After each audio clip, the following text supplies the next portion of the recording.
మీరు చూస్తున్నది సన్న వెరైటీల్లో అధిక దిగుబడినిచ్చే డెకో సీడ్స్ వారిది ఆద్య 36 సన్న వెరైటీ. రైతు మనకు కరీంనగర్ జిల్లాకు చెందిన రైతు నాగరాజు గారు మనతో ఉన్నారు. గత సీజన్లో 1 ఎకరానికి సాగు చేసి దాంతో నాకు ఎక్కువ దిగుబడి సాధించానని చెప్పి సంతృప్తి పడి ఇప్పుడు 4 ఎకరాల్లో అదే వెరైటీని సాగు చేస్తున్నా అని చెప్పి రైతు చెప్పడం జరుగుతుంది. మనం రైతుతో మాట్లాడి మరికొన్ని వివరాలు తెలుసుకునే ప్రయత్నం చేద్దాం. నమస్తే అండి. నమస్కారం. ఎలా ఉందండి మనకి సీడ్ ఎలా ఉంది? ఎన్ని ఎకరాల్లో సాగు చేస్తున్నారు? 4 ఎకరాలు. ఎలా అనిపిస్తుంది పంట? మంచిగా అనిపిస్తుంది అండి, మంచిగా ఉంది. ఇంకొకటి ఏంటంటే దీనికి తెగులు లేవు, మెడవిరుపు కానీ దోమ కానీ ఎటువంటి డిసీజ్ లేవు. 2 సార్లు స్ప్రే చేసినాం. ఒకసారి నాటేసిన తర్వాత 20 రోజులకు మళ్ళీ మొన్న ఫ్లవరింగ్ వచ్చేటప్పుడు గెల బయటకు వచ్చేటప్పుడు కొట్టినాం. మళ్ళీ ఇది ఒకటి కర్ర కూడా దృఢంగా ఉంది, పడిపోదు.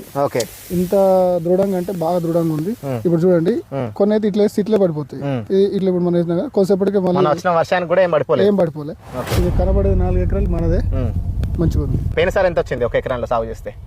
పోయినసారి 32 క్వింటాలు వచ్చింది. ఈసారి యాసం కాబట్టి ఒక 2 క్వింటాల్ 3 క్వింటాల్ పెరిగే అవకాశం, 35 క్వింటాల వరకు వస్తుంది. సో 35 క్వింటాల్ అంటే 1 ఎకరానికి మనకు ప్రభుత్వం ఇస్తున్న ధర 2400 రూపాయల మద్దతు ధర ఉంది. దానికి అదనంగా బోనస్ కూడా 500 రూపాయలు ఇస్తుంది. 1 క్వింటాల్ చూసుకున్నట్లయితే 2900 రూపాయలు ఉంది. రైతు చెప్తున్న విధంగా 1 ఎకరానికి 35 క్వింటాలు ఒకవేళ దిగుబడి వస్తే 1 ఎకరానికి 1,00,000 రూపాయలు అంటే 4 ఎకరాల్లో 4 లక్షల రూపాయలు సంపాదించే విధంగా రైతు ఈ పంటను సాగు చేస్తున్నాడు. ఆద్య 36 అనే వెరైటీ డెకో సీడ్స్ వారిది. అలాగే అన్ని రకాల తెగుళ్లను తట్టుకుంటూ మొగి పురుగు రాకుండా కూడా ఈ పంట అనేది స్టాండర్డ్ గా దృఢంగా కాండం కూడా దృఢంగా ఉండి నిలబడిందని చెప్పి రైతు చెప్పడం జరుగుతుంది. ఈ సీడ్ మీకు కూడా కావాలనుకుంటే స్క్రీన్ మీద కనిపిస్తున్న నెంబర్కి కాంటాక్ట్ అయ్యి 2 తెలుగు రాష్ట్రాల్లో కూడా ఈ సీడ్ అనేది ఆర్డర్ చేసుకునే ప్రయత్నం చేయవచ్చు. ఈ వీడియోని మన తోటి రైతులందరికీ షేర్ చేసి సన్న రకాల్లో అధిక దిగుబడి వచ్చే ఈ ఆద్య 36 వెరైటీని ప్రతి రైతుకి షేర్ చేయండి. ఇక వ్యవసాయంలో ఎప్పటికప్పుడు కొత్త విషయాలు తెలుసుకోవాలంటే మాత్రం మన సాయి రైతు బడి పేజీని ఫాలో చేయండి.